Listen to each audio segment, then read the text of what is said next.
அன்புள்ள நண்பர்கள் அனைவருக்கும் வணக்கம். இன்ஸ்டாகிராமில் ஒரு வீடியோ பார்த்தேன். ஒரு மாணவன் வகுப்பறையில் இருந்து வெளியே போயிட்டு மாடி மேலேருந்து விழுந்து இறந்துட்டான். அதை ரொம்ப இன்ஸ்டாகிராமில் இருக்கக்கூடிய நிறைய பேர் வருத்தத்தோடு அதை கவனிக்கிறாங்க. அது சம்மந்தமான பதிவுகள் போட்டுட்டு வராங்க. நான் இறந்த அந்த தம்பிக்காக வருத்தப்படுறேன். அதே நேரத்தில் எதிர்காலத்தில் இப்படி ஒரு சிந்தனைக்கு மாணவர்கள் போயிடக்கூடாதுன்றதுக்காக இந்த பதிவு. ஒரு மனுஷன் எப்படி தெரியுமா, ஏன் தற்கொலைக்கு முயற்சி பண்ணுறான் தெரியுமா? ரெண்டு காரணம். ஒன்று, என்ன இந்த சமுதாயம் அசிங்கப்படுத்திடுச்சு ஒன்று. இன்னொரு காரணம், நான் இறந்துட்டா அவங்கெல்லாம் வருத்தப்படுவாங்கள்ல. இந்த ரெண்டு செய்தி.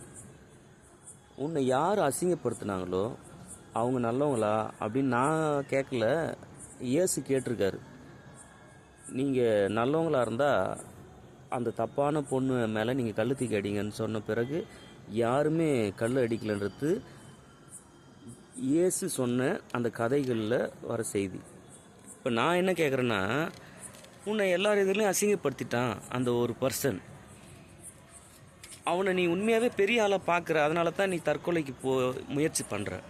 உன் எதிரில் உன்னை அசிங்கப்படுத்தின ஒரு ஆளை நீ எப்படி பார்க்கணுன்னு அவனுக்கு கற்றுத்தரேன். அவன் சாதாரணமாக ஒரு ஜான் அளவு உள்ள ஒரு பிராணி. குழன்னு இருக்கக்கூடிய மூளை அவனுக்கு இருக்குது, எலும்பு இருக்குது அவங்ககிட்ட. அப்புறம் அவன் உள்ளே இருக்கிற வரலும் அழகாக தெரிகிற அந்த ரத்தம் அவன் உடம்புலேருந்து வெளியே வந்தால் அருவருப்பாக இருக்கும். இது மாதிரி இந்த மனிதர்கள் என்பவர்கள் ரொம்ப தன்னை பெரிய ஆளாக நினச்சி மற்றவங்களை காயப்படுத்துகிறாங்க.